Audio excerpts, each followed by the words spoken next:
Hello दोस्तों, आज हम बात करने वाले वॉयेजर 1 की जर्नी के बारे में। जैसा कि हम जानते हैं पिछले 2 दशक से कितनी तेजी से टेक्नोलॉजी का विस्तार हुआ है और हमेशा से ह्यूमन की क्यूरियोसिटी रही है स्पेस को जानने में।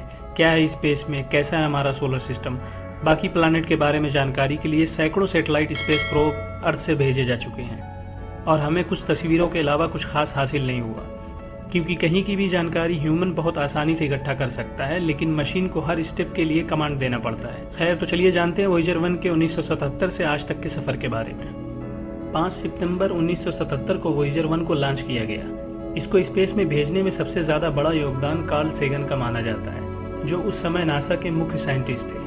18 सितंबर को वॉयेजर ने स्पेस से पहली फोटो भेजी, जिसमें मून और अर्थ दोनों साफ दिखाई दे रहे थे एक ही पिक्चर में, जो वॉयेजर के द्वारा भेजी गई थी। अर्थ से लगभग 1,16,60,000 किलोमीटर की दूरी से, जो वॉयेजर ने अर्थ पर पहली बार भेजी थी। फिर ये अपना सफर तय करते हुए 5 मार्च को पहुंचा जुपिटर की कक्षा में, और जुपिटर की भी इसने कई सारी फोटो खींची। उसके साथ साथ जुपिटर के मून कैलिस्टो की भी इसने कई सारी फोटो खींची। फिर 12 नवंबर 1980 में ये पहुंचा सैटर्न की कक्षा में, और वहां से सैटर्न के साथ साथ उसके moon Enceladus, thesis, Titan, Dion और कई सारे असली नज़ारे से हमें रूबरू किया, जिसको पहले हमने कभी नहीं देखा था।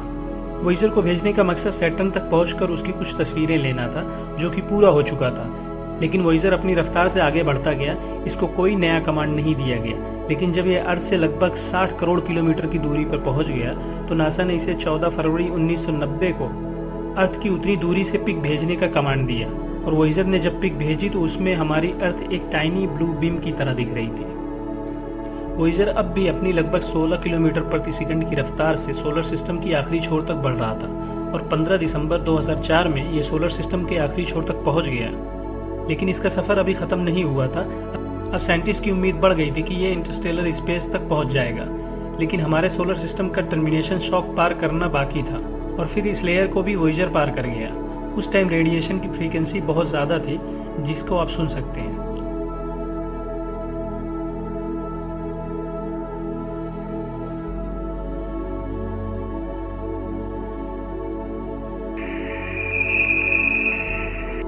वॉयेजर 1 बिना किसी डैमेज के टर्मिनेशन शॉक से बाहर निकलकर हीलियोपॉस की तरफ बढ़ने लगा, और 22 अगस्त 2012 में इसने इसे भी पार कर लिया और इंटरस्टेलर स्पेस में पहुंच गया। यह अब तक का पहला सोलर सिस्टम को पार करने वाला और 17 किलोमीटर पर सेकंड की स्पीड हासिल करने वाला पहला ह्यूमन मेड ऑब्जेक्ट बन गया। अब इसका रुख कर दिया गया है अल्फा सेंटुरी की तरफ, जो हमारे सोलर सिस्टम का सबसे नज़दीक का स्टार है, 4.36 लाइट ईयर दूर। लेकिन क्या ये वहाँ तक कभी पहुँच पाएगा? वैसे वॉयेजर 1 की स्पीड पर सेकंड 17.2 किलोमीटर है, और अगर इस स्पीड से ये अल्फा सेंटुरी के सफ़र तय करे तो भी इसे वहाँ पहुँचने में 76,000 साल लगेंगे।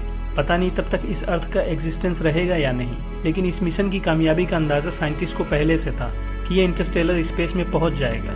लेकिन वहाँ से कोई जानकारी भेजे या ना भेजे, लेकिन किसी सिविलाइजेशन को अगर ये मिलेगा तो इसमें अर्थ की तरफ से बहुत कुछ मिलेगा। इस प्रोब में एक फोनोग्राफिक डिस्क लगाई गई है सेफ्टी के साथ, और इसमें दुनिया भर से अलग अलग image, historical painting, world culture, lifestyle और ये कहाँ से आया है यानी अर्थ का मैप भी डिस्क पर बनाया गया है।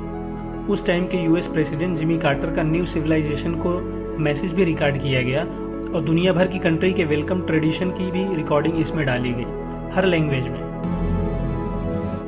We cast this message into the cosmos. Of the 200 billion stars in the Milky Way galaxy, some, perhaps many, may have inhabited planets.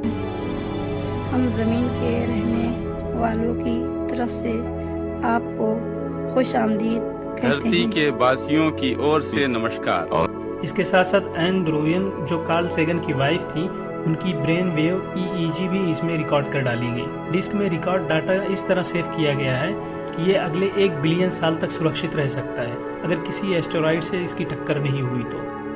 ये अब इतनी दूर पहुंच गया है कि वहां से लाइट की स्पीड से सिग्नल आने में भी लगभग 19 घंटे लग जाते हैं, और वापस कमांड देने में भी उतना ही समय। इसके ज़्यादातर ना यूज़ होने वाले इंस्ट्रूमेंट को बंद कर दिया गया है, जैसे camera, temperature detector, frequency recorder वगैरह, इसकी पावर को बचाने के लिए। इसमें एक जनरेटर है जो पावर प्रोड्यूस करता है, लेकिन सन से इतनी दूरी और लगातार उसका इस्तेमाल से अनुमान है कि 2025 तक ये पूरी तरह से बंद हो जाएगा और इंटरस्टेलर स्पेस में कहीं गुम हो जाएगा।